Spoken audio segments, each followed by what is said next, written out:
কেটে কেটে তেল লাগাচ্ছেন তিনি। নারিকেল তেল, হালকা আছে কুমকুম গরম করা। এই তেল নিজ হাতে বানিয়েছেন। নারিকেল কুড়িয়ে ভেজে ভেজে কিভাবে যেন বানিয়েছেন। মিনতির খুব ভালো লাগে। মাথার তালুতে মায়ের নরম আতুরে আঙুলগুলো। ঝিমুনি চলে আসে তার। ক্যাঁ কুঁ ক্রিং ক্রিং। যানবাহনের আওয়াজে হঠাৎ ত্রন্দা ছুটে যায় মিনতি।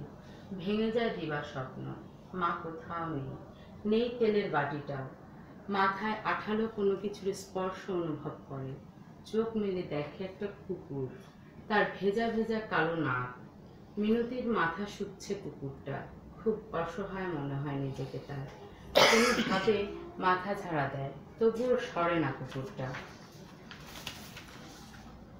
নন্দীপাড়া ব্রিজ, 3 রাস্তার মোড়, নন্দীপাড়া নেওয়াজবাগ স্টাফ কোয়ার্টার, ত্রিমোহনী সহ বিশ্বরোড, মাদারটেক সহ বাসাবো, এই 3 রাস্তার সংযোগস্থল এই ব্রিজটি। একসময় বিশাল খাল ছিল, এখন ভরাট হয়ে দালান কোঠা, মার্কেট, ব্যাংক বানানোর কারণে ব্রিজের কেবল সীমানাটুকু টিকে আছে। এখানে একটা বড় খাবারের হোটেলের সামনে বসে আছে মিনতি। বসে আছে বললে ভুল হবে, আসলে পড়ে আছে।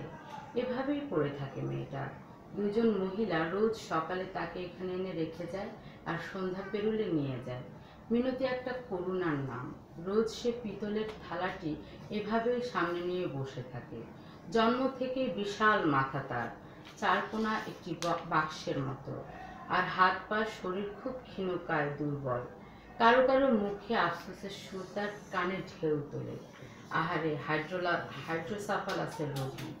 মাথায় পানি জমে মাথাটা শুধু ফুলতেই থাকবে। অপারেশন জরুরি। 30-35 বছরের বেশি সময় বাঁচে না এরা। ছোট্ট মিনতি অত শত বড় বড় শব্দতত্ত্ব বোঝে না। 30-35 বছর বেঁচে থাকার স্বপ্নও দেখে না। তার শুধু মানুষের করুণা আর ভিক্ষাবৃত্তি ভালো লাগে না একদম।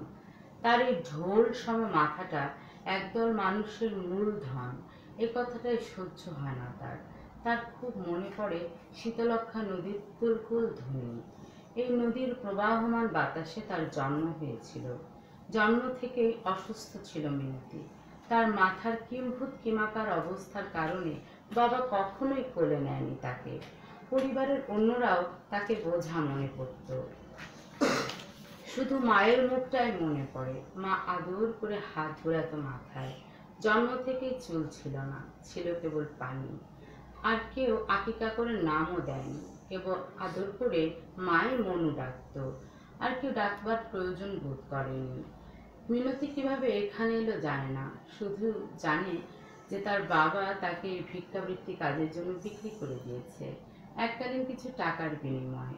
মিনতির চোখে পানি আসে না, কেবল মাথাতে ঢেউ উঠে, কুলকুল কুলকুল।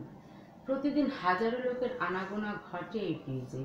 তার বয়সী ছোট বড় বিভিন্ন মননের মেয়েরা তাদের বাবা মায়ের সাথে, ভাই বোনের সাথে, বন্ধু বান্ধবের সাথে অথবা একা চলাফেরা করে। মিনতি কেবল চোখ মেলে দেখে। তার বয়সী মেয়েরা হাসতে হাসতে হেঁটে যায়, স্কুলের ব্যাগ কাঁধে হেঁটে যায়, রং বেরঙের জামা জুতা পরে হেঁটে যায়। নিঃস্ব মিনতি এক টুকরা কাপড় জড়িয়ে পড়ে থাকে। তার গলায় বড় প্লে কার্ডের সাহায্যের আবেদন লেখা। ছে ছে করতে ছে। একজন মধ্যবয়সী লোক মিনতির মাথার কাছে দাঁড়িয়ে থাকা কুকুরটাকে তাড়িয়ে দেয়। তারপর 10 টাকার নোট সামনের প্লেটে ফেলে চলে যায়। মিনতি তাকিয়ে থাকে তার চলে যাওয়ার দিকে। প্রতিদিন এমন বিভিন্ন ধরনের মানুষকে এসে দেখে। এই আইসক্রিম আইসক্রিম আইসক্রিম, ক্রিং ক্রিং টুংটাং। ঘন্টা বাজিয়ে ভ্যান গাড়ি ঠেলে এগিয়ে যায় আইসক্রিমওয়ালা। চৈত্রের দুপুরের শেষ ভাগে প্রাণ শুকিয়ে আসে মিনতির।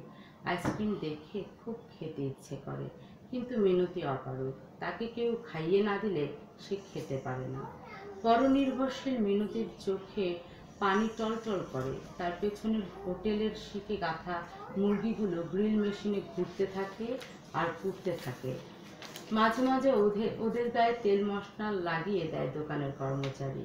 মিনতি তাকিয়ে থাকে। নিজেকে শিকে গাঁথা মুরগির মতো মনে হয়। দীর্ঘশ্বাস বেরিয়ে আসে। এই দেখ দেখ, OMG, এটা এমন কেন? মেয়ে না ছেলে? ওকে দেখে কেমন যেন গা গুলিয়ে আসছে আমার। মিনতির দিকে তাকিয়ে তাকে কিশোর বয়সী কয়েকজন ছেলে মেয়ে কটূক্তি ছুটছে। মিনতি তাকিয়ে থাকে তাদের দিকে। খুব পরিপাটি বেশভূষা, কাঁধে ব্যাগ, পায়ে সুন্দর জুতা, কানে হেডফোন, হাতে দামি মোবাইল, আইপ্যাড। ওরা পড়ে থাকা মিনতিকে দেখে ব্যঙ্গ করছে, বাঁকা হাসি হাসছে। মিনতির কিছু বলার নেই, কিছু করার নেই। স্বপ্ন থাকলেও ওদের মতো ব্যাগ কাঁধে স্কুলে যেতে পারে না সে। সে আসলে এই সমাজের কেউ না, দেশের জঞ্জাল। মা বাবার আদর, পরিবারের ভালোবাসা বঞ্চিত একটা মেয়ে। সামনের খাদে কাদা পানি জমে আছে, সেই পানিতে শেষ বিকেলের মেঘের ছায়া। একটু পরেই সন্ধ্যা নামলে তাকে নিয়ে যাওয়া হবে এখান থেকে। খানিক সময় পড়ে আছে, চোখ বন্ধ হয়ে আসে মিনতির। বন্ধ হয়ে আসায় চোখ যেন আর না খুলে। এই প্রার্থনা করতে করতে তন্দ্রাচ্ছন্ন হয়ে পড়ে মেয়েটা। ঘুমের ঘোরেই শুনতে পায় নদীর কুলকুল ধুম, যেন তার মাথার মধ্যে শীতলক্ষা বইছে। ধন্যবাদ সবাই।